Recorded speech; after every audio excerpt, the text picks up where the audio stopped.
everybody, it's Michael Whalen, and this is the Artist Expansion Podcast. This is episode number 23. And yes, it's been a little while since I've done a podcast, but I've been busy finishing a couple of records, promoting the Christmas album, which is going really well. I just finished doing my 5th music video. I've never done that for an album before.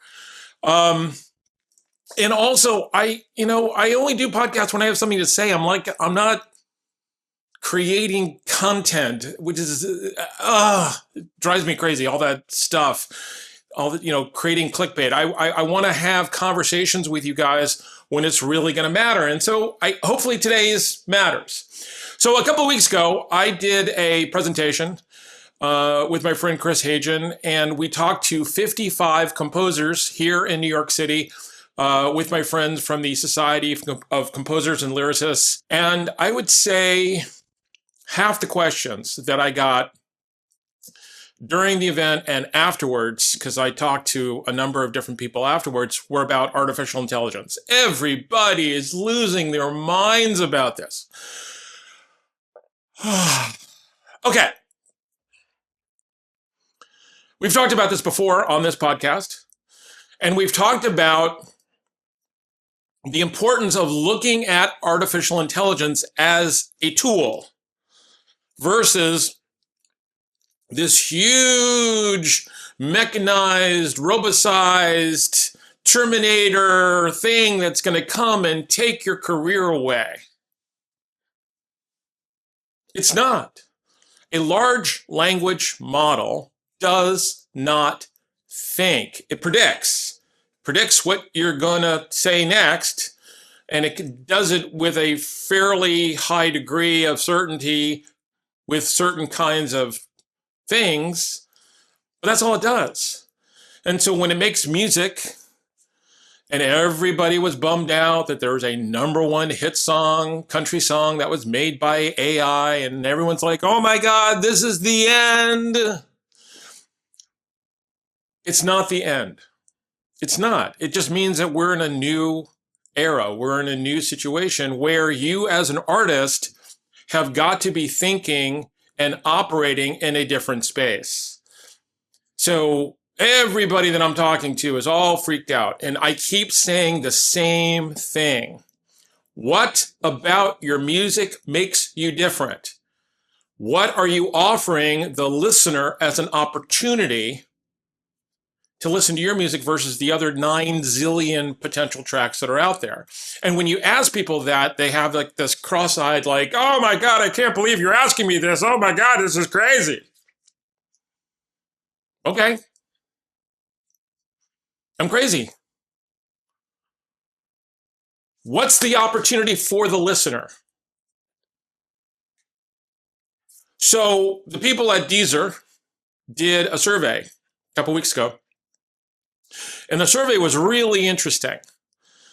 They asked if listeners on Deezer could hear the difference between an AI-created track and a human-made track. And 97% of listeners could not. And Deezer is the first of the major music platforms here in the United States, which is voluntarily labeling music. Human-made, machine-made, AI-made. And guys, it's really simple. It's like, look, we live in a world where people hit the play button and they want what they want when they want it. Who sang it, where it came from, what memories it brings up, blah, blah, blah, blah, blah, blah. That's down the list. That just means as an artist, your job is to be creating music that creates an opportunity for other people, or you don't care. Be an artist. Create what you want to create. AI is not taking away your ability to be an artist. Say what you want to say, how you want to say it, when you want to say it. And when I say that to some artists, their heads explode because now it's almost like, oh my God, it's almost too much freedom. What does this mean if I'm not operating under the boot of something? I don't know. Guys, I make music for me. That's it. That's all I do. I make music for me. I make music that I myself want to listen to. I don't hear certain things out in the world, so I go create it for myself in my own very sort of Michael Whalen way. Everybody keeps telling me, oh man, I always know when it's your music because your music always sounds like you. Okay, fine, I get it. But I make music for me. I'm not making music for other people. I'm not making music as a reaction to a machine. Okay. Is that why I'm successful? I don't know. But I can tell you that I'm not looking over my shoulder at AI. I'm not. I remember in the 80s going to sessions with a synthesizer under my arm and having all these orchestral musicians sitting out in the waiting room and watching me walk into a session and being like, oh my God, this guy's coming to take our livelihood and our careers away. Okay. And I'd say, guys, no, I'm not. I'm not here for your job. I'm here for my job. So every generation has something to deal with. AI is a big deal on a lot of fronts. It's going to change a lot of things. A lot of jobs are going to change. Some jobs are going to go away. There's going to be a lot of automation. There's going to be a lot of algorithmic stuff. But the bottom line is your ability to be an artist, your ability to express yourself, your ability to put yourself out there isn't changing. In some ways, it's actually about to get easier. I use AI all the time. All the time. It helps me a lot in terms of productivity. It helps me in terms of like what I do, how I write. When I write emails to clients, I'll run it through ChatGPT. Why not?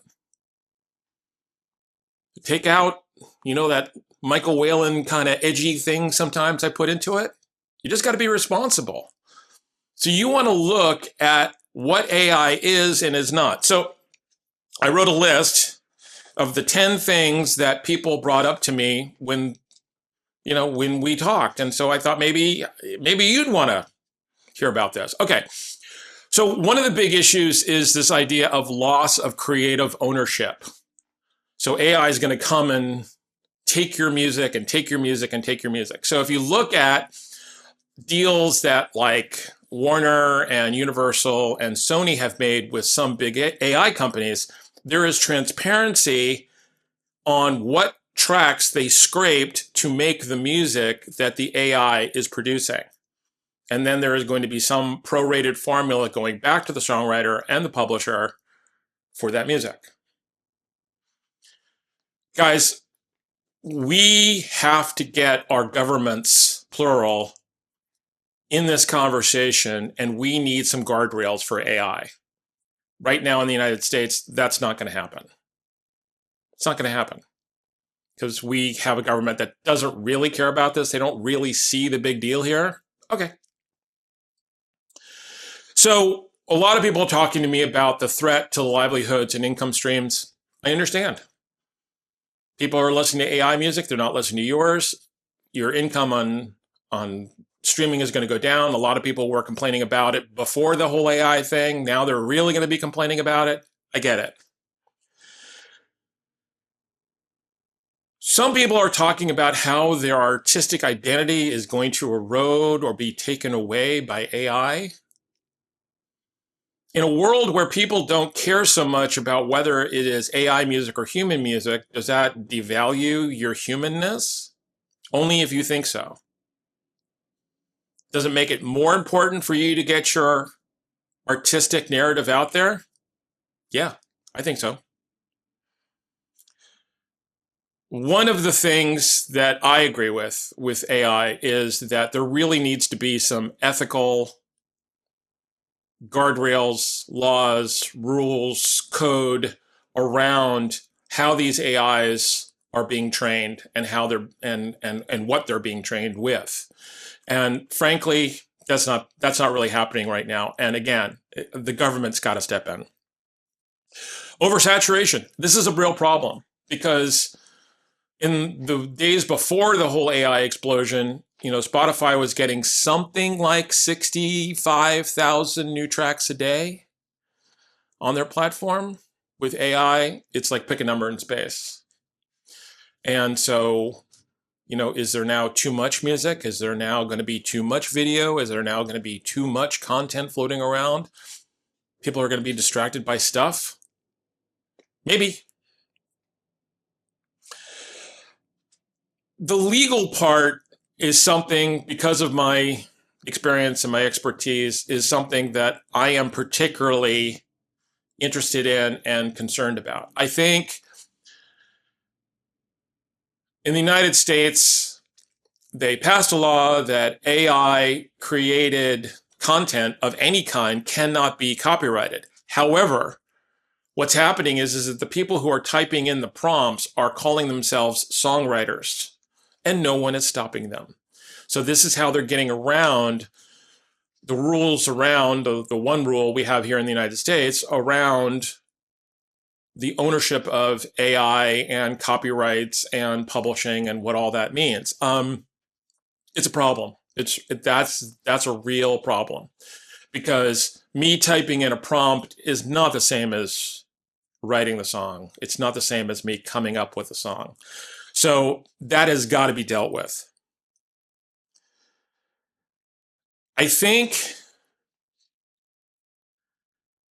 the last thing that I kind of want to address here, which I think is kind of a big issue, is this whole thing of how are your fans and listeners and the people who follow you going to be perceiving you in this new world?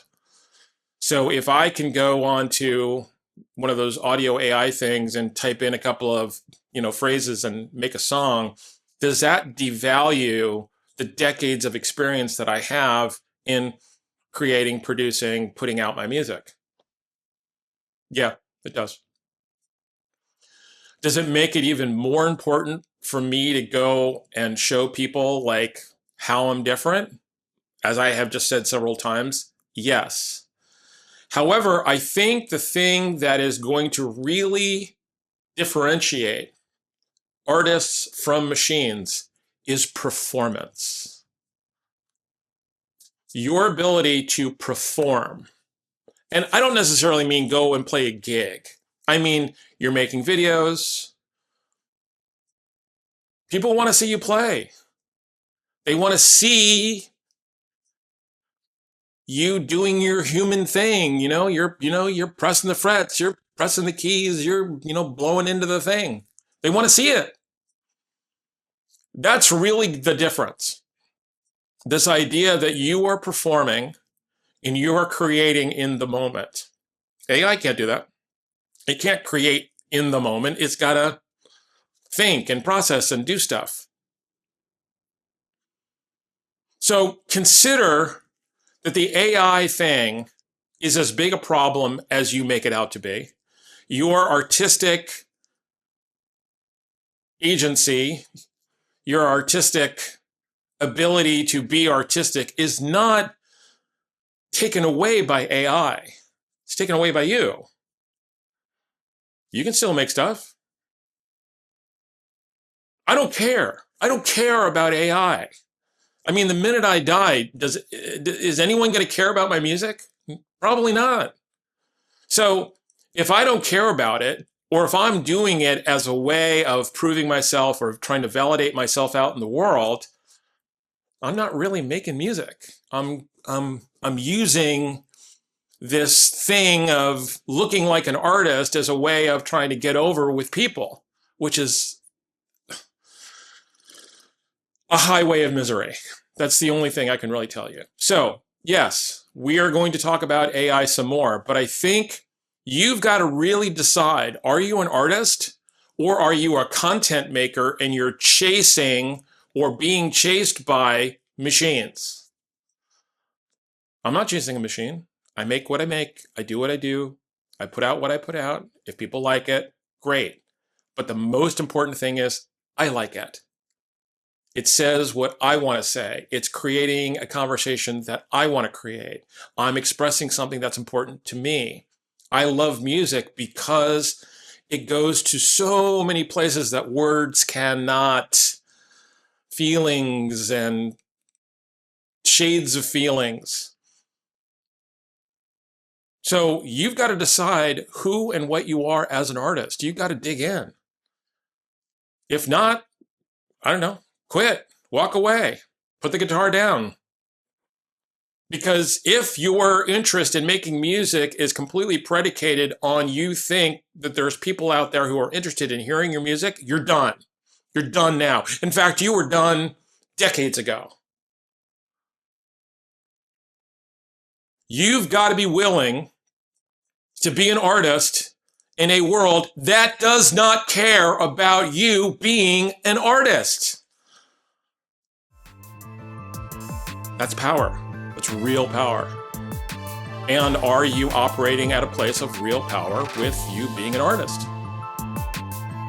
And the only person who can answer that question is you. So I know who I am as an artist. I know what I'm doing. I know why I'm doing it.